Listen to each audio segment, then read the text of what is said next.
Grâce au graphique Sparkline, il est possible d'afficher donc un petit graphique juste sur une seule cellule. Nous allons donc voir pour commencer comment en insérer dans votre document Excel 2010. Donc pour insérer un graphique Sparkline, vous vous rendez en haut dans le ruban Office et cliquez ici sur Insertion. Une fois dans l'onglet Insertion, vous allez vous rendre dans le groupe ici Graphique Sparkline. Comme vous pouvez le voir, il en existe trois différents. Donc, soit vous choisissez de créer une courbe, un histogramme ou un histogramme qui représentera les points positifs et négatifs. Donc ici, je vais par exemple, pour commencer, créer une courbe. Je clique donc ici sur courbe comme ceci. Pour commencer, vous allez sélectionner donc la plage de données, c'est-à-dire avec quelles données vous souhaitez créer votre graphique.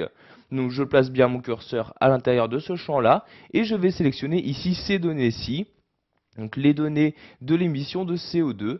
Donc je clique sur la cellule, je maintiens le clic de ma souris et je sélectionne ici toute la ligne donc correspondant aux données des différentes dates.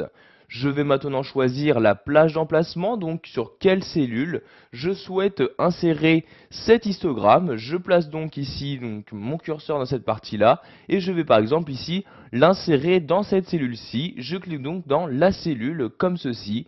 Donc je vais devoir maintenant ici supprimer l'ancienne cellule comme ceci, vous voyez, j'appuie sur la touche supprimer de mon clavier et je clique maintenant sur OK pour insérer mon graphique Sparkline.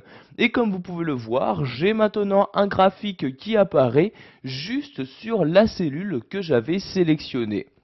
Ce graphique est par conséquent très utile pour voir les différentes évolutions, donc par exemple ici, par pays en émissions de CO2. Donc sachez que vous pouvez à tout moment modifier le type de graphique que vous souhaitez utiliser. Donc vous voyez, dès que vous avez sélectionné la cellule où se trouve ce graphique Sparkline, vous avez en haut l'onglet Création qui apparaît. Dans cet onglet, vous allez pouvoir modifier, donc sans changer aucune autre donnée, le type de ce graphique-là en vous rendant dans cette partie-là. Donc vous voyez, pour l'instant, courbe est sélectionnée. Si vous souhaitez maintenant créer un graphique en utilisant les histogrammes, vous cliquez tout simplement ici sur histogramme et comme vous pouvez le voir, vous avez automatiquement le graphique qui change d'aspect pour se mettre à jour et afficher donc ici les histogrammes. De même pour les points positifs, négatifs, je clique sur le type en question et vous avez ici donc que des points négatifs. En effet, toutes les valeurs ici donc présentes dans ce tableau sont positives. Donc ici, je vais par exemple me remettre en courbe. Je clique ici sur courbe comme ceci. Pour finir, nous allons voir que l'avantage de créer un graphique de cette manière est que vous pouvez maintenant l'automatiser. En effet, si je souhaite maintenant appliquer ce graphique pour tous les pays ici présents dans mon tableau, je n'ai pas besoin de recréer à chaque fois ce graphique.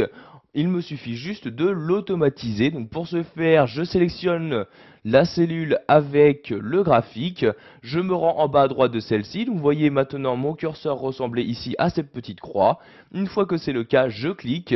Et en maintenant le clic de ma souris, je descends ma souris et vous voyez donc je vais tout simplement automatiser ce graphique comme je peux automatiser une formule ou une donnée. Donc vous voyez ici maintenant je lâche le clic de ma souris et comme vous pouvez le voir ce graphique c'est maintenant appliqué donc pour tous les pays de mon tableau. Donc je remonte ici dans mon document à l'aide de la molette de ma souris. Donc maintenant que vous avez automatisé ce graphique Sparkline, vous voyez maintenant je vais pouvoir apporter toujours une modification à ce graphique et vous allez voir que ces modifications vont également se répertorier sur les autres graphiques. Donc par exemple ici je change le type, je clique ici sur histogramme et comme vous pouvez le voir maintenant donc que tous les autres graphiques sont également passés en histogramme. Voilà, vous savez maintenant comment insérer une ligne de tendance dans Excel 2010.